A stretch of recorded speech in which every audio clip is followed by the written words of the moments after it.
बहुत देर हो गई, इस लड़के का कुछ अता पता नहीं है, न जाने कहाँ चला गया। मम्मी अरे क्या हुआ ये तुमको, इतनी चोट कैसे लग गई? मम्मी जब मैं रास्ते में आ रहा था ना, मुझे एक 500 की नोट दिखाई थी। अच्छा 500 की नोट, फिर क्या हुआ? मम्मी जब मैं उसे उठाने जा रहा था ना, तो वहाँ पर एक अंकल जी खड़े थे। मैंने उनसे कहा कि अंकल जी ये नोट मेरी है। गलत बात, मैंने तुमको ये सिखाया है झूठ बोलना, वो भी बड़ों से। अरे मम्मी पूरी बात तो सुनो।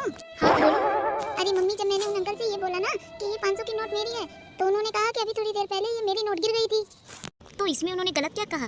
क्या पता नोट उन्हीं की हो। अरे नहीं नहीं मम्मी, नोट उनकी भी नहीं थी। तो फिर किसकी थी? जब उनकी भी नहीं थी तो उन्होंने ऐसा क्यों बोला कि मेरी नोट थी? अरे मम्मी क्या बताऊं, एक आंटी थी, वो बेचारी अंधी थी।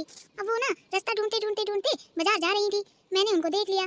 उसी वक्त मैंने उनको पैसे निकालते हुए देखा। जब वो पैसे निकाल रही थी ना, तो उनकी 500 की नोट गिर गई थी।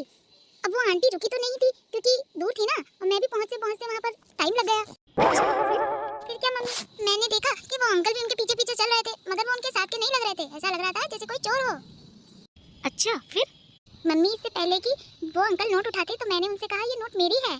अच्छा फिर उस अंकल ने क्या बोला? मम्मी वो अंकल है ना, चोर थे। जैसे मैंने उन्हें बोला ना कि ये नोट मेरी है, और उन्होंने मुझे मारना शुरू कर दिया, और इतना मारा, मारते मारते मेरे को चोट भी लग गई।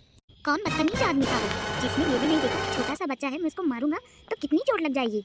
मम्मी वो सब छोड़ो, वैसे तो उन अंकल ने पैसे नहीं दिए, फिर भी मैंने उन आंटी को बता दिया जाकर कि आपके पैसे उन अंकल ने उठाए हैं। आप चाहो तो पुलिस में कंप्लेंट कर सकती हो।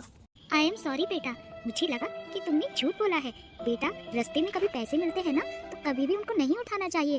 क्या पता किसी मजबूर इंसान के पड़े हो और वो वहाँ ढूंढने आ जाए। और अगर तुमको ज़रूरत ही क्या थी इन सब झमेले में पड़ने की? इतनी चोट लग गई है, बताओ। मैं सोच रही थी कि तुम घूमने गए हो, आकर तुमको खाना खिलाऊंगी, मगर तुम तो चोट खाकर आए हो।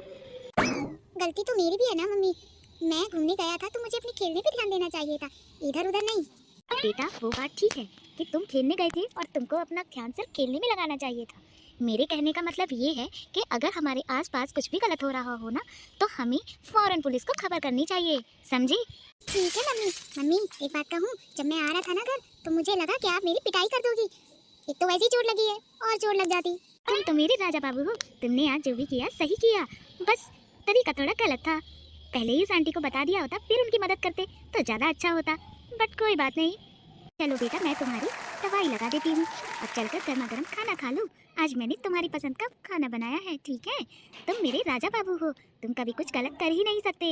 मम्मी आप दुनिया की बेस्ट मॉम हो, कितने अच्छे से बताती हो ना। और उधर देखो चिंटू की मम्मी उसको कितना मारती है, मार मार के भरता बना देती है और फिर समझाती है। लेकिन मेरी मम्मी तो प्यार से समझाती है। बिना हाथ उठाए भी आदमी प्यार की भाषा बोल लेता है और समझ भी लेता है। हाँ बेटा तुमने सही कहा, हमको बिना हाथ उठाए भी प्यार की भाषा बोलनी चाहिए, ताकि हम अपने हाथों को सही जगह इस्तेमाल कर सके, किसी के चेहरे पे नहीं।